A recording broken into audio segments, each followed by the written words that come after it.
मैं हूं जहीर खान और आप देख रहे हैं स्नातक टीवी। इस वक्त हम मौजूद हैं मेवात की राजनीतिक राजधानी बड़कली चौक पर। यहां लोगों से बातचीत करेंगे। पबजी से शुरू हुई प्रेम कहानी कई सीमाओं को पार करते हुए भारत आई और सचिन से उसको प्यार हो गया। अब वो चर्चाओं का विषय बनी हुई है। इसको लेकर के मेवात के लोग क्या कहते हैं, सीमा के बारे में अलग अलग तरीके की कहानियां गढ़ी जा रही हैं, लेकिन सच्चाई क्या है वो जानने की कोशिश करेंगे। हमारे साथ कुछ मेवात इलाके के बड़कली चौक पर मौजूद थे ये लोग, इनसे बातचीत करेंगे। सर, क्या नाम है आपका? जी, मेरा नाम मोहम्मद सरदार जी। क्या कहना चाहेंगे, सीमा जिस तरीके से सीमा पार करते हुए कई सीमाओं को पार करके और इलीगल तरीके से भारत आई है और सचिन को पबजी से प्यार हुआ? देखो सर जी, इसके बारे में मेरी जहाँ तक नॉलेज है मैं ये कहना चाहता हूँ, आज कुछ भी काम होता है तो सबसे पहले मुसलमान को टारगेट किया जाता है। तो हो सकता है ये कोई कोई फ्रॉड या कोई बड़े प्लान के चक्कर में आई हो। कल को अगर कुछ गलत हो जाता है तो इसमें भारत की छवि खराब होगी। तो हम तो यही कहते हैं, क्योंकि जब आउट ऑफ कंट्री के जिस देश का नाम लेना हम पसंद नहीं करते, उस देश के लोगों को अगर हम भारत में एंट्री करते हैं तो इसमें हमारे भारत देश की छवि खराब होगी। हो सकता है कोई उनकी प्लानिंग हो रही हो, कोई कोई बड़ा प्लान हो उनका, तो ये तो हम कह नहीं सकते आगे के लिए क्या क्या प्लान होगा उसका? हो सकता है कोई उनका भारत के लिए कुछ सातिर गलत दिमाग चल सोच रहा हो। हो शायद। मैं वो ये कह रही सीधे तौर पर कि मुझे इससे लव हुआ है सचिन से। सीमा हैदर उनको इसलिए छोड़ के आई है अपने पति को कि उसको प्यार हो गया। उसका सीधे तौर पर ये कहना है कि मुझे यहाँ की नागरिकता मिलनी चाहिए। जी, ये देखो, ये तो नागरिकता लेने का एक बहाना है खाली, बाकी टारगेट करना है खाली मुसलमानों को। और कल को कोई गलत काम होएगा तो इसमें ये नहीं बोलेंगे पाकिस्तानी, सीधा सट बोलेंगे मुसलमान है। तो मैं यही कहता हूँ वो तो कि धर्म परिवर्तन करने को तैयार हो रही है। धर्म परिवर्तन करने के लिए तैयार है, पर वो कह नहीं सकते ना, वो उसके अंदर क्या उसकी जात की भी नहीं मालूम क्या जात है। अभी ये हम थोड़ी कह सकते हैं मुसलमान है, क्योंकि देखो इंडिया के अंदर भी हर जात है, पाकिस्तान के अंदर में भी हर जात है। तो कहना मुश्किल है कि वो रियलिटी में मुसलमान है। तो खाली एक हमारे जो मजहब का, जो हमारे मुसलमान का जो भाइयों का जो नाम खराब करने के लिए ये साजिश रची जा रही है बस। तो नहीं, उनका ये उनके जो एक बचपन के एक दोस्त थे, उन्होंने वीडियो जारी करते हुए सीधे तौर पर ये कहा है कि सीमा धोखेबाज है, इस तरीके की हरकत करती रही है, सचिन को भी छोड़ देगी। जी जी जी।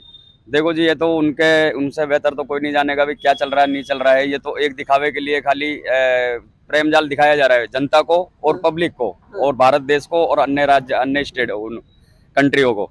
तो ये प्रेम जाल का वो दिखाया जा रहा है। बाकी कुछ जो सोच विचारधारा है वो वहां तक अभी कोई पहुंच नहीं पा रहा है।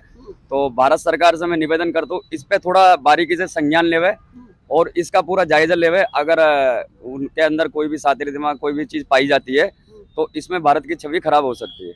अच्छा सर, वो ये कह रही है कि सीधे तौर पर कि मुझे यहाँ की नागरिकता चाहिए। उनका ये कहना है कि मुझे तो प्यार हुआ। जनाब, ये बात है कि जो पाकिस्तान जो देश है वो एक दुश्मन देश है, वहाँ टेररिस्ट पैदा होते हैं। अगर हम दुश्मन पे भरोसा कैसे कर सकते हैं? जो अपने देश की नहीं हुई, जो अपने बच्चे की नहीं हुई, जो अपने पति की नहीं हुई, वो हमारी क्या कैसे हो सकती है? और वो इलीगल तरीके से आई है, ना कि वो तरीके से आई है, ना उसका कोई पासपोर्ट है। जनाब, आप ये देखो, उसने पहले दुबई गई, दुबई से नेपाल आई और नेपाल से वो भारत में लीगल तरीके से, जैसे कि कोई आदमी आ ही नहीं सकता। वो कितना सातिर हो सकता है? आप इस बात से हमें कैसे भरोसा होगा कि वो एक अच्छी औरत हो सकती है? मगर हो सकती है, वो अलग बात है कि हो सकती है, मगर जिस देश के वो है, हम उसके पानी पीने का भी अच्छा नहीं समझते, क्योंकि वो हर वक्त गद्दारी करते हैं। वो हमारी सीना पे जवानों को मारते हैं। हो सकता है उसकी कोई जासूस हो सकता है कि उनके कोई बड़ा प्लानिंग हो। इसलिए हम चाहते हैं कि इसको यहाँ से अपने देश वापसी भेज दिया जाए। वो नागरिकता की बात कर रही है। सर, नागरिकता कैसे मिल जाएगी? भारत में नागरिकता ऐसे नहीं मिलती। नागरिकता ऐसे मिलती है अगर दो जीवन साथी फॉरेन कंट्री के होते हैं तो उसका जो तलाकनामा है ना, उसमें उसके एक रजिस्टर्ड साइन होते हैं। तो जो हैदर गुलाम है, उसने उसको अभी तलाकनामा नहीं दिया और ना उस पर कोई प्रूफ है।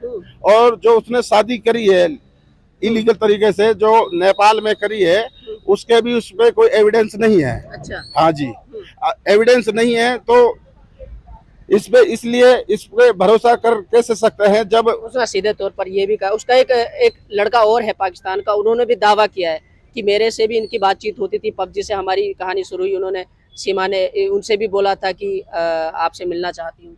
तो क्या कहना चाहेंगे, क्या भरोसा किया जाए इस तरीके से? सर आप इस बात से अंदाजा लगा लो, जो अपने देश की, अपने वतन की किसी की नहीं हो सकती, इसने एक नहीं चार चार अपने बॉयफ्रेंडों को चेंज किया हुआ है। आप देख लो कि इसकी नई नई क्लिप आ रही है कि एक लड़का है 2 साल से वो इससे रिलेशनशिप पे है, उससे शादी की बात करी थी। अरे आज ये हिंदू ही है, हमें कोई मसला नहीं है कि भाई ये हिंदू हो मुसलमान हो, हमें क्या मसला है, ये कल को क्रिश्चियन भी बन सकती है, हमारे लिए कुछ बने। आदमी अवश्य कह रहा है कि अब क्यों नहीं हो रहा वो लव जिहाद का मामला जो पहले जो बोला करते थे? देखो वो एक राजनीति फंडा है जनाब। जो टर्निंग पॉइंट है ये है कि ये आदमी एक आजाद जिंदगी गुजारता है, आजाद जिंदगी गुजारता है तो उसमें आदमी कोई भी धर्म चेंज कर सकता है। ये कल मुसलमान थी, आज ये हिंदू है, कल ये क्रिश्चियन हो जाए। मसला ये है कि जनाब इसका कोई भरोसा नहीं है, इसे इसके देश वापसी पहुंचा देना चाहिए। आपका क्या नाम है? मेरा नाम मोइन खान है। अच्छा, पबजी खेलते हैं? पबजी नहीं खेलता मैं। आपको पता है सीमा मामले को लेकर? मामला की पता है, सीमा की पाकिस्तान से आई हुई है, वो पाकिस्तानी एजेंट है। ये बात बिल्कुल निष्पक्ष हो रही है। वे कैसे हो रहा है? वे IAS का एजेंट ये बताया जा रहा है, उसके पुलिस की वे भी दिखा रहा है, डॉक्यूमेंट भी दिखाए जा रहे हैं, उसका 4 बॉयफ्रेंड भी दिखाए जा रहे हैं, और वे यहाँ आके नवाज की मना कर रही है, जिसके और परिवार वालों की मना कर रहे हैं। मैंने देखा ही नहीं, जिसके 4 बच्चे हो गए, परिवार में रहती कि नहीं रहेगी।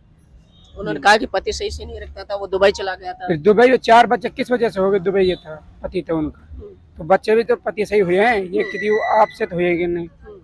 यही बात है। चलिए, क्या नाम है? मेरा नाम अब्दुल कादिर है। क्या कहना चाहेंगे इस मामले में?